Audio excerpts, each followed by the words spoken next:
안식일이 지남에 막달라 마리아와 야고보의 어머니 마리아와 또 살로메가 가서 예수께 바르기 위하여 향품을 사다 두었다가 안식 후 첫날 매우 일찍이 해돋을 때 그 무덤으로 가며 서로 말하되, 누가 우리를 위하여 무덤 문에서 돌을 굴려주리요 하더니 눈을 들어본즉 벌써 돌이 굴려져 있는데 그 돌이 심히 크더라.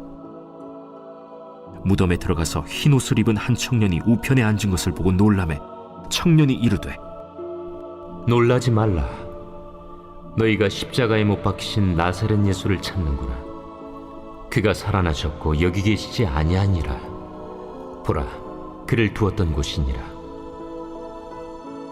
가서 그의 제자들과 베드로에게 이르기를, 예수께서 너희보다 먼저 갈릴리로 가시나니 전에 너희에게 말씀하신 대로 너희가 거기서 배우리라 하라.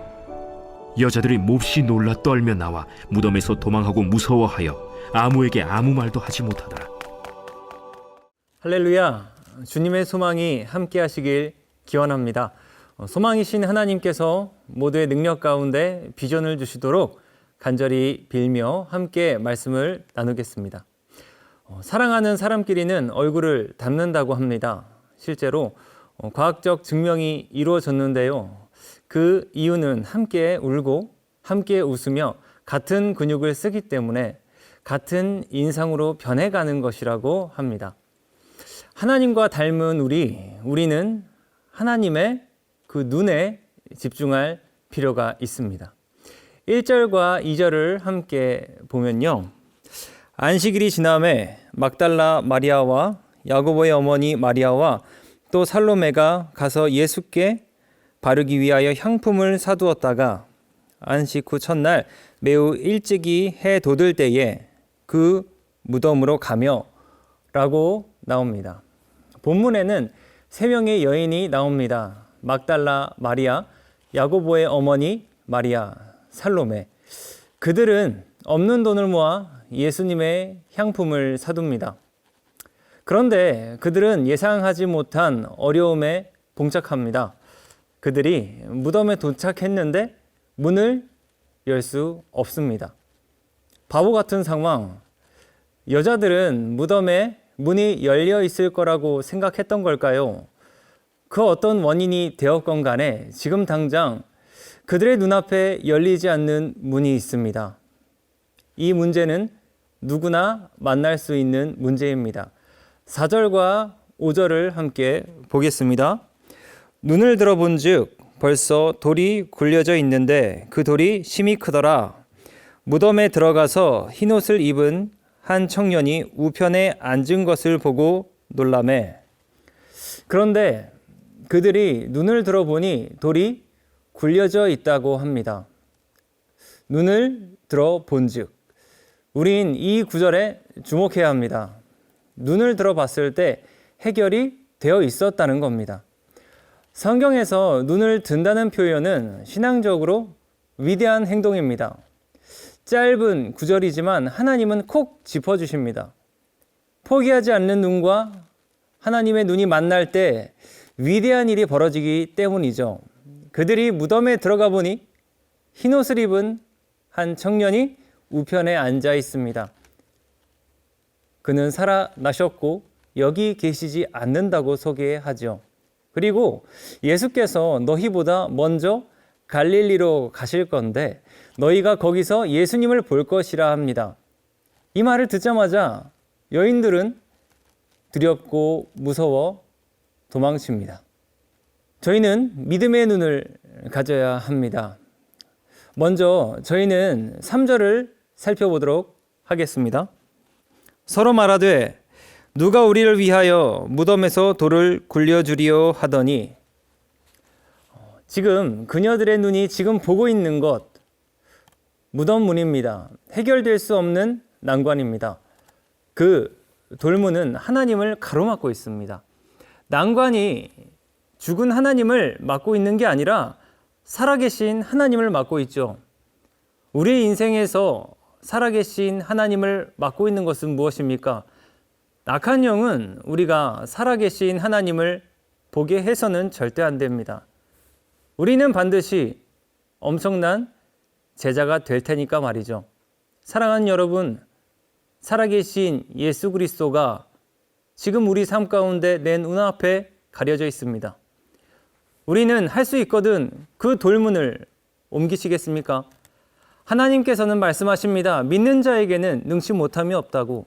그 미랄 만한 그 믿음이 이 산을 옮긴다고. 이제 이어지는 구절은 우리가 왜 그렇게 믿음의 눈을 소유해야 하는가 알려줍니다. 5절, 6절 함께 보도록 하겠습니다. 무덤에 들어가서 흰옷을 입은 한 청년이 우편에 앉은 것을 보고 놀라매 청년이 이르되 놀라지 말라. 너희가 십자가에 못 박히신 나사렛 예수를 찾는구나. 그가 살아나셨고 여기 계시지 아니하니라. 보라, 그를 두었던 곳이니라. 이 구절은 우리가 이 믿음의 눈을 왜 가져야 하는지 동기부여를 해줍니다. 돌문 뒤에 무엇이 숨겨져 있는지 밝힙니다.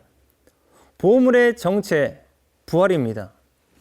부활은 예수 그리스도의 이야기의 클라이막스이기도 하지만 우리 인생 이야기의 클라이막스이기도 합니다. 우리의 눈을 바꾸시는 사건이거든요. 지금 우리의 눈이 바뀐다고 한번 생각해 보십시오. 우리 인생이 바뀝니다. 여러분 한쪽 눈이 지금부터 파란색으로 보인다고 한번 생각해 보십시오. 우리의 인생은 그때를 기준으로 행복과 지옥으로 나뉠 겁니다. 그런데 지금 우리의 양쪽 눈 모두 부활을 목격한 그 눈으로 바뀌는 겁니다. 여러분 어떨 것 같나요? 우린 이 사건의 주인공이 되기 위해 부활을 간절히 사모해야 합니다. 그리고 이제 우리는 구체적으로 어떻게 살아가야 할까? 7절에서 이야기해 주고 있습니다. 가서 그의 제자들과 베드로에게 이르기를 예수께서 너희보다 먼저 갈릴리로 가시나니 전에 너희에게 말씀하신 대로 너희가 거기서 배우리라 하라 하는지라. 흰옷 입은 청년은 여인들에게 말합니다. 예수님이 제자들보다 먼저 갈릴리로 가실 건데 그 사실은 이미 너희에게 말씀하셨다. 그 말씀이 이룰 것이다. 여인들은 그 말씀이 하나하나 다 이루어지고 있다는 것에 대해서 굉장히 놀라고 두려워합니다. 왜요?